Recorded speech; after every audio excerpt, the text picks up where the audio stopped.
शनि देवा को प्रणाम, शनि राजा को प्रणाम।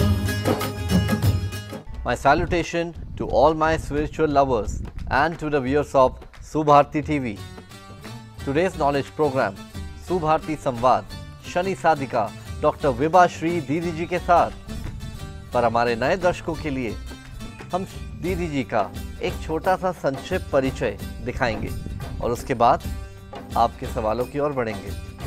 कामयाब व्यक्ति खुश रहे या न रहे, कामयाब व्यक्ति खुश रहे या न रहे, खुश रहने वाला व्यक्ति कामयाब जरूर होता है। एस्ट्रोलॉजर, वास्तु विशेषज्ञ, मोटिवेशनल स्पीकर डॉक्टर विभाश्री दीदी जी का संक्षिप्त परिचय।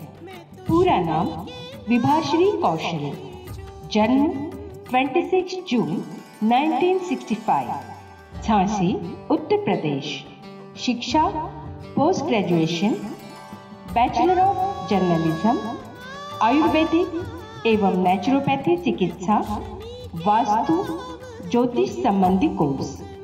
कार्यक्षेत्र सत्संग, ज्ञान यज्ञ, मोटिवेशनल कार्य, मेडिटेशन, चिकित्सा शिविर, वास्तु एवं ज्योतिष संबंधी मार्गदर्शन, गृह शांति अनुष्ठान आदि। लेखिका, साहित्यकार के रूप में आपके अनेक मासिक, साप्ताहिक, दैनिक पत्र पत्रिकाओं में लेखन के बाद आपके द्वारा बॉलीवुड सितारों की एस्ट्रोलॉजी संबंधी बुक सहित 26 साहित्यों की रचना एवं 26 प्रकार के ज्ञानवर्धक VCD का निर्माण जन कल्याणार्थ हुआ है। मोटिवेशनल स्पीकर के रूप में आपने युवा विद्यार्थियों के भविष्य निर्माण हेतु प्रेरणादायी मोटिवेशनल कार्यक्रम किए हैं। भारत के अनेक व्यक्तिगत और सार्वजनिक संस्थानों में भी आपके हृदयस्पर्शी मोटिवेशनल कार्यक्रमों को लोगों ने बहुत सराहा है। जर्नलिस्ट की हैसियत से पत्रकारिता का भी कार्य संभाला है। आपको दूरदर्शन के अलावा साधना, संस्कार, सत्संग, सोहम, श्रद्धा, शुभ, आस्था, आध्यात्म जैसे आध्यात्मिक टीवी चैनलों में अपने प्रेरणादायी सत्संगों के लिए अपार लोकप्रियता हासिल हुई है। 1997 में आपकी स्वप्न दर्शन के आधार पर स्थापित श्री शनि तीर्थ क्षेत्र बिरजापुर, जिला दुर्ग, छत्तीसगढ़ की संस्थापिका है। सन 2000 में स्थापित श्री शनि मंदिर एंटू सिडको शनि आश्रम चिकलठाना, औरंगाबाद, महाराष्ट्र की संस्थापिका एवं चेयरमैन है। शनि संबंधी अंधविश्वास, गलत मान्यताओं के विवादों को अपने ज्ञान प्रकाश से दूर करने के कारण आपको बुद्धिजीवी ज्योतिष समाज ने सर्वश्रेष्ठ महिला ज्योतिषाचार्य की एवं भक्तों ने शनि साधिका की उपाधि से विभूषित किया है और मुंबई के बॉलीवुड क्षेत्र ने भी शनि एक्सपर्ट दीदी जी के नाम से गौरवान्वित किया है। विदेशों में Nepal, Sri Lanka, Malaysia, Thailand, Singapore, Dubai, France, Austria, Switzerland, Italy, America जैसे अनेक देशों में भारतीय संस्कृति एवं धर्म के ज्ञान का प्रचार करने वाली आप भारत की अकेली महिला है। आपको अनेक सम्मान पत्र, गोल्ड मेडल, शील्ड के अलावा ज्योतिष क्षेत्र का सबसे लोकप्रिय प्रसिद्ध सम्मान मैन ऑफ द ईयर का अवार्ड 3 बार प्राप्त हुआ है और 14 अप्रैल 2011 को मुंबई के विशाल षणमुखानंद हॉल में आपको भारत रत्न अंबेडकर अवार्ड से भी सम्मानित किया गया है। जय शनिदेव। जय शनिदेव। दीदी जी, आपका स्वागत है हमारे प्रोग्राम सुभारती संवाद में। दीदी जी, दर्शकों ने बहुत सारे सवाल भेजे हैं, तो आप तैयार हैं उनके जवाब देने के लिए? बिल्कुल। तो दर्शकों का पहला सवाल है, रत्न को लेके बहुत कंफ्यूजन है उनके मन में। कोई कहता है राशि के स्वामी का रत्न पहने, कोई कहता है ऐसा रत्न पहने जो समस्याओं का हल कर दे। तो आखिर आप ही बताएं कौन सा रत्न पहनना चाहिए उनको।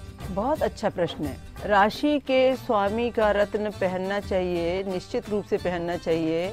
पर यदि राशि का स्वामी यदि 6वें, 8वें, 12वें स्थान पर अपनी राशि के साथ में विराजमान हो तो उसका रत्न हमें तकलीफ देता है।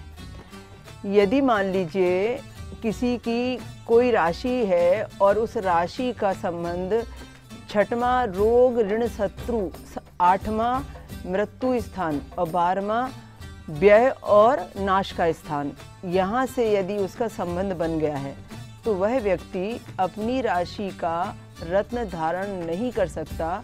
यदि धारण करेगा तो ये जो तकलीफ़ों का रिश्ता है ये उससे जुड़ जाएगा। क्योंकि रत्न का एक विज्ञान है कि जब भी हम किसी भी प्रकार का कोई भी रत्न पहनते हैं तो जिस स्थान का वह रत्न होता है, वह राशि जिस स्थान पर लिखी गई होती है उससे संबंधित वह शक्ति बढ़ जाती है, गुणों में वृद्धि होती है। यदि सुख स्थान पर मेरी राशि लिखी है और मैंने मेरी राशि का रत्न पहना है तो मेरे सुख में वृद्धि होगी।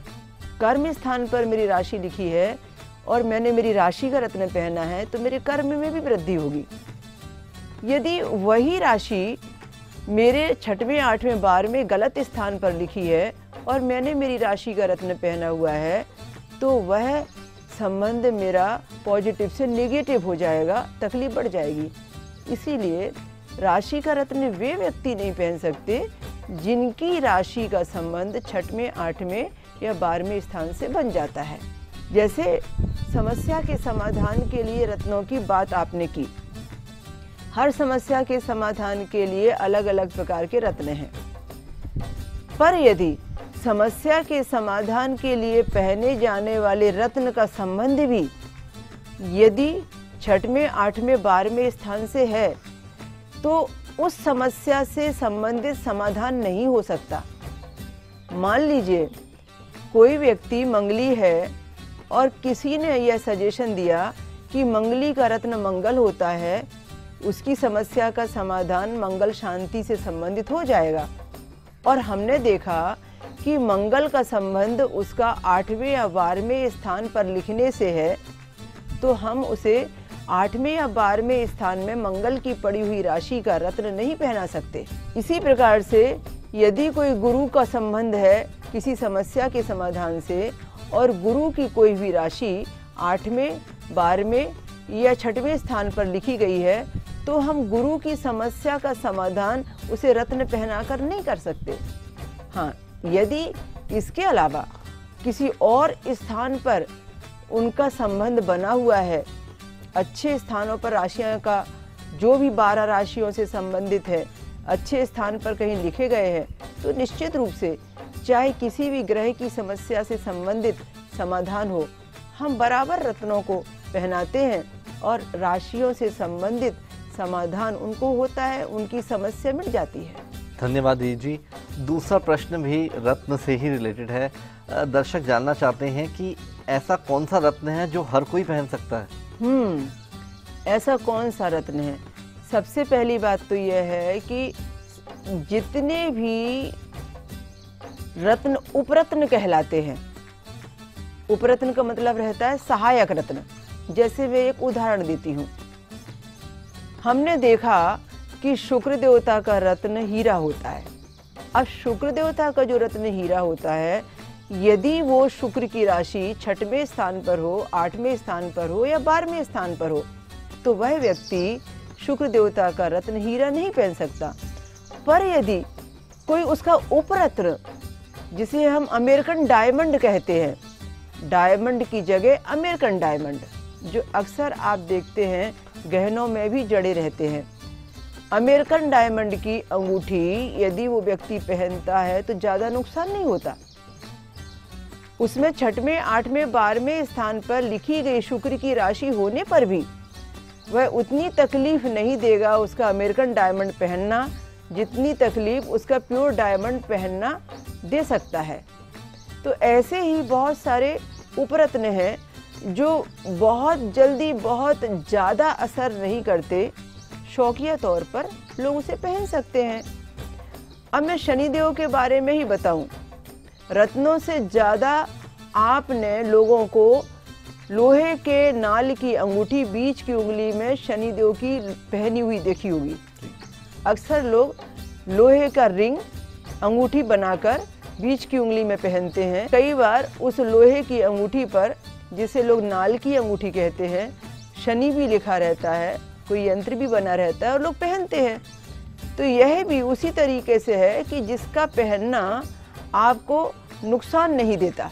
इसी तरीके से कुछ रत्न जो राशियों से संबंधित नहीं है, जैसे कि फिरोजा रत्न, जैसे कि आपका कोई भी ऐसा ब्लैक स्टोन जो हकीक में आता है, हकीक से संबंधित रंग बिरंगे जितने भी रत्न होते हैं, इनका संबंध किसी खास राशि से नहीं होता। तो ये सारे रत्न जिनका संबंध हकीक से जुड़ गया है, ये आपके चिकित्सा से संबंधित जितने रत्न होते हैं, फिरोजा जैसे, ये सब आदमी कभी भी पहन सकता है, किसी भी समय पहन सकता है, कोई भी राशि वाला पहन सकता है और उसका लाभ उठा सकता है। धन्यवाद दीदी जी। दीदी जी, अगला सवाल शनि रत्न को लेके है कि शनि रत्न किसको पहनना चाहिए और किसको नहीं पहनना चाहिए। हाँ, शनि रत्न के बारे में तो लोगों के बहुत प्रश्न आते हैं। शनिदेव का रत्न हर कोई व्यक्ति नहीं पहन सकता और शनि रत्न पहनने से चमत्कार भी बहुत जल्दी होते हैं। कहते हैं कि उंगली में जो नीलम पहने उसको कष्ट पड़े न सहने। तो उंगली में नीलम के पहनने का अर्थ ये होता है कि शनि कृपा को पाना। शनिदेव जी के जितने भी रत्न हैं, सारे रत्न शनि कृपा के बहुत अच्छी प्राप्ति के रास्ते हैं। शनि रत्न वे सारे व्यक्ति पहन सकते हैं जिनके शनि शुभ स्थानों में विराजमान है। शनि रत्न वे सारे व्यक्ति पहन सकते हैं जिनके शनि उच्च के हैं या बहुत अच्छे हैं, जिनके शनि कहीं ऐसे स्थान के स्वामी बने हैं जो अच्छे स्थान कहे गए हैं, वे व्यक्ति शनि रत्न पहन सकते हैं। पर वे व्यक्ति शनि रत्न नहीं पहन सकते जिनके शनि नीच के हैं। वे शनि रत्न नहीं पहन सकते जिनके शनि 6वें मार्ग स्थान के, 8वें मार्ग स्थान के और 12वें मार्ग स्थान के स्वामी हैं। वे व्यक्ति शनि रत्न नहीं पहन सकते जिनकी 6वें स्थान की शनि की महादशा, 7वें स्थान से शनि की महादशा, 8वें स्थान से शनि की महादशा या 12वें स्थान से शनि की महादशा प्रारंभ हुई है। और इसके अलावा जितने भी व्यक्ति हैं, वे अपनी प्रत्येक समस्या के समाधान के लिए शनि रत्न पहनेंगे तो निश्चित रूप से शनिदेव अति प्रसन्न होंगे और उन्हें उनके किए गए प्रयासों का पूरा फल मिलेगा। चाहे उन्होंने ब्लैक स्टोन पहना हो, चाहे लेपिस पहना हो, चाहे जमुनिया पहना हो, चाहे नीलम पहना हो, चाहे नीली रत्न पहना हो, शनिदेव जी का कोई भी रत्न उन्होंने पहना हो, हर रत्न का लाभ उनको भरपूर मिलेगा। बस शनिदेव उनके शुभ स्थान पर हों, उच्च के हों, अच्छे स्थानों पर शनि की राशि लिखी गई हो तब। धन्यवाद दीदी जी। दीदी जी, अगला सवाल ग्रहों को लेके है। अगर किसी का कमज़ोर ग्रह है तो क्या उसका रत्न पहना एक मनुष्य के लिए ठीक होगा? हाँ, कई एस्ट्रोलॉजर ये सजेशन देते हैं कि आपका गुरु कमज़ोर है, आप गुरु का रत्न पहन लीजिए, शनि कमज़ोर है, शनि का रत्न पहन लीजिए। पर मैंने रिसर्च के दौरान ये देखा कि हम किसी भी कमज़ोर की ताकत बढ़ाने के लिए जब आगे बढ़ते हैं तो हमारा बहुत लंबा समय खराब होता है और जल्दी रिजल्ट नहीं आता। एक छोटा सा उदाहरण, मान लीजिए किसी का चंद्रमा कमज़ोर है या मंगल कमज़ोर है। अब मान लीजिए कि चंद्रमा कमज़ोर है और मैंने कमज़ोर रत्न के चंद्रमा का रत्न उसे पहना दिया। एक छोटा सा उदाहरण कि किसी का चंद्रमा बिल्कुल 0 डिग्री का है, 1 डिग्री का है, 2 डिग्री का है और मैंने उसकी शक्ति को बढ़ाने के लिए उसको चंद्रमा का रत्न पहना दिया। या किसी का नीच का चंद्रमा है और मैंने उसे चंद्रमा का रत्न पहना दिया। तब क्या होगा कि उसकी शक्ति को बढ़ाने में धीरे धीरे धीरे धीरे धीरे धीरे लंबा समय लगेगा।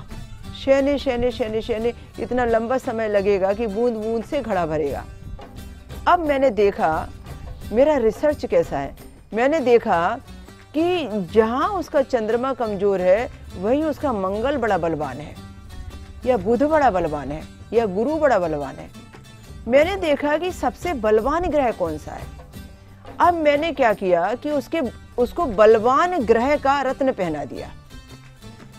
वो नहीं पहनाया जो कमजोर ग्रह था, उसका नहीं पहनाया, जो बलवान ग्रह था उसका रत्न पहनाया।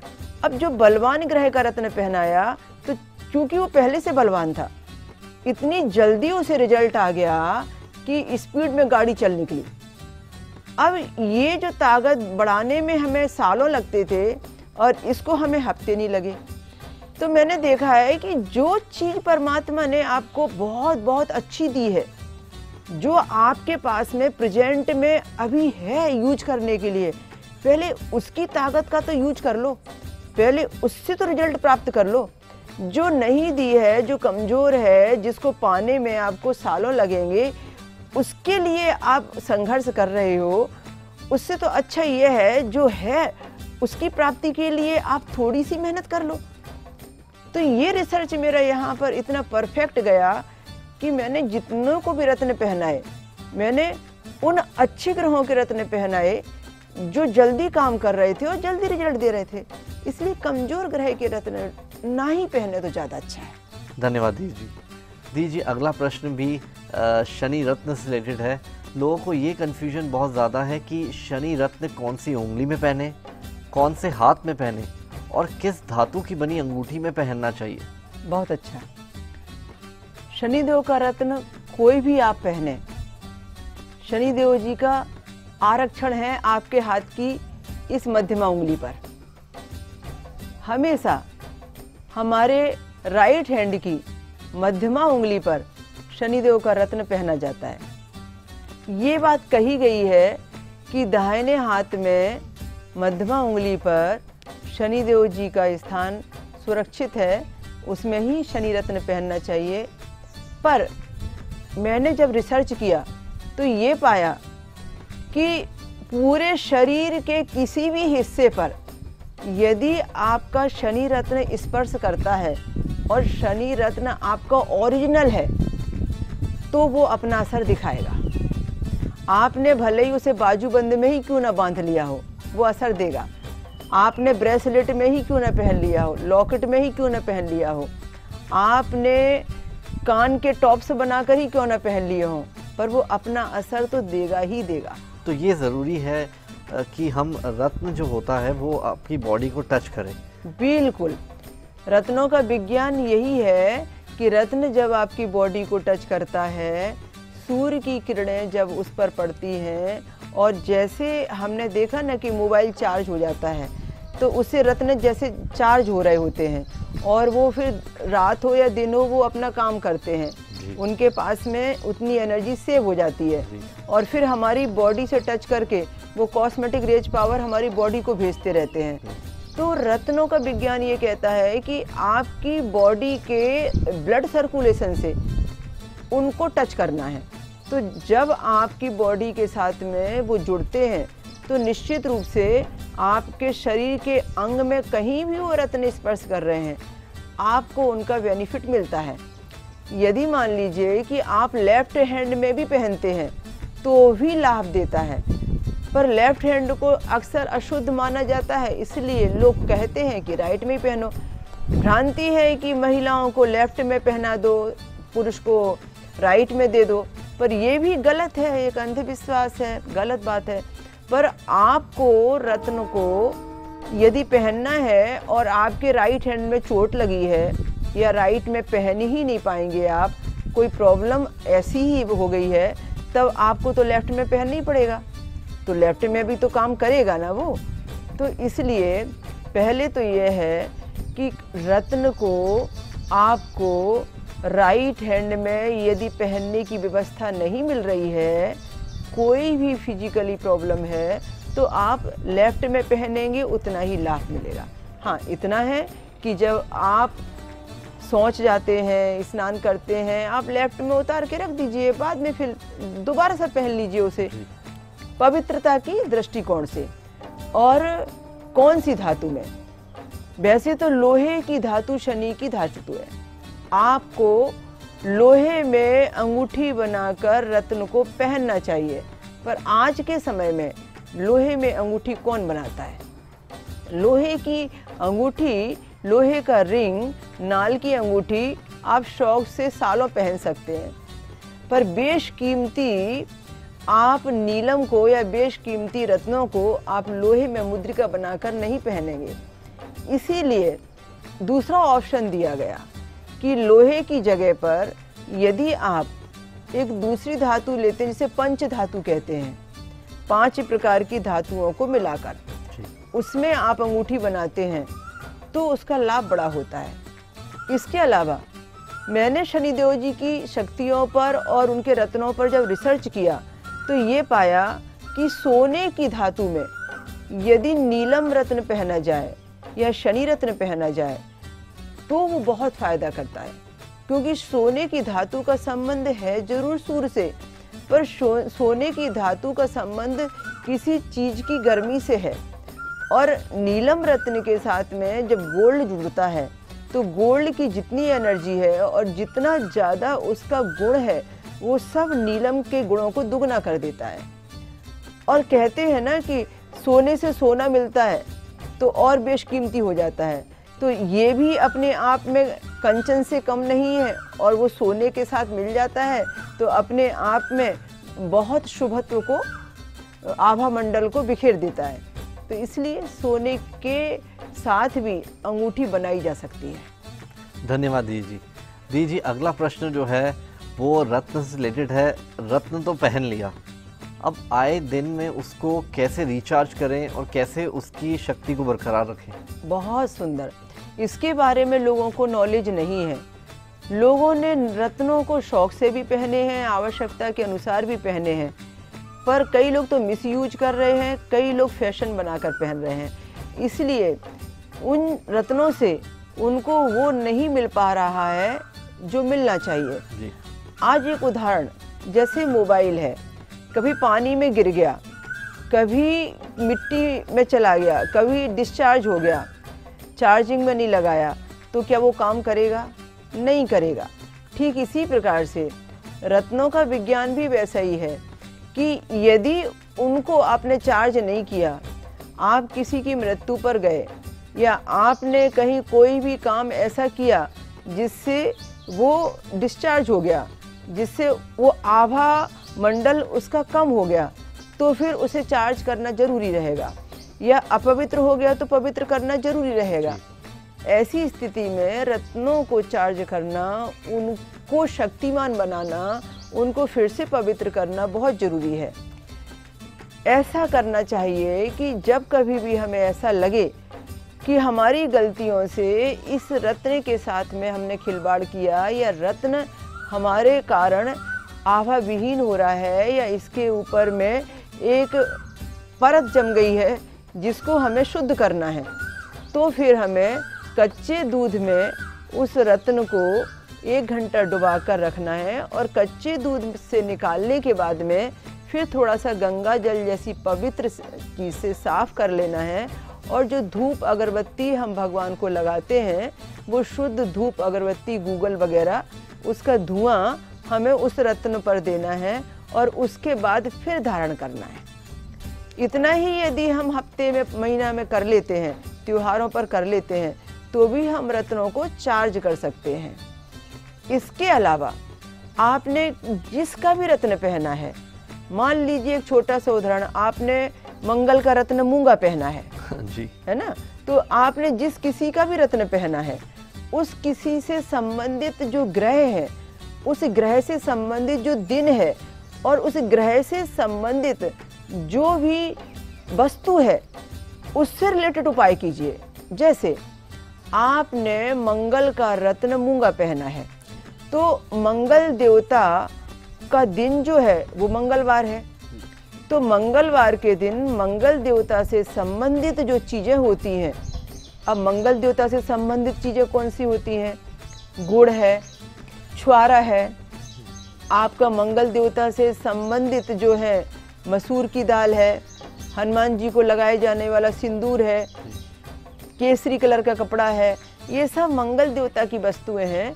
तो मंगल से संबंधित जो चीज़ें हैं, मान लीजिए एक गुड़ का उदाहरण लेती हूँ।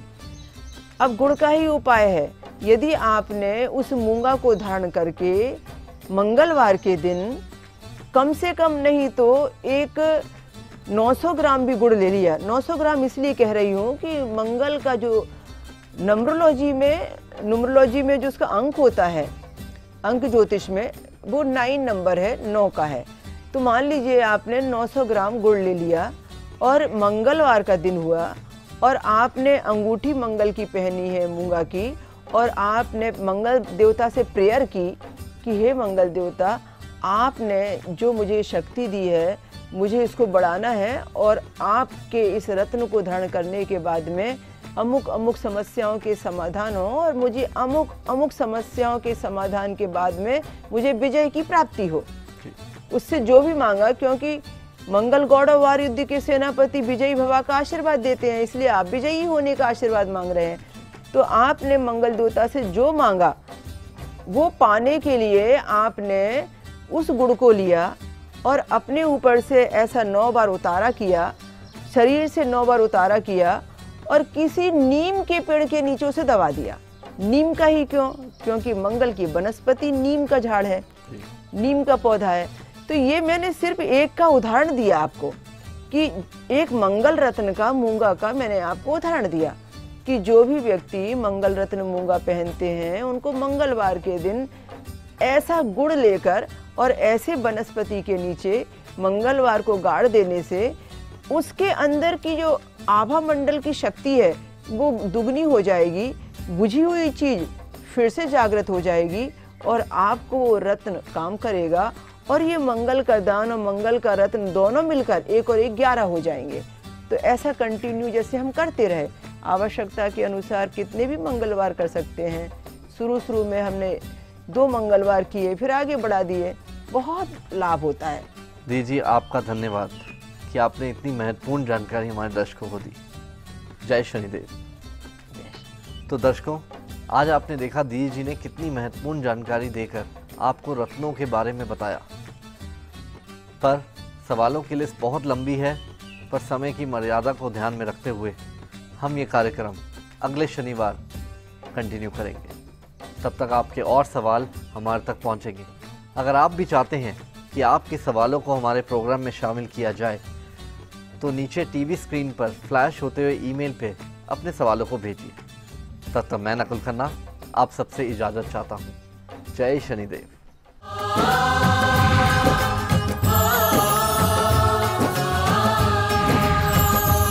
शनि देवा को प्रणाम, शनि राजा को प्रणाम।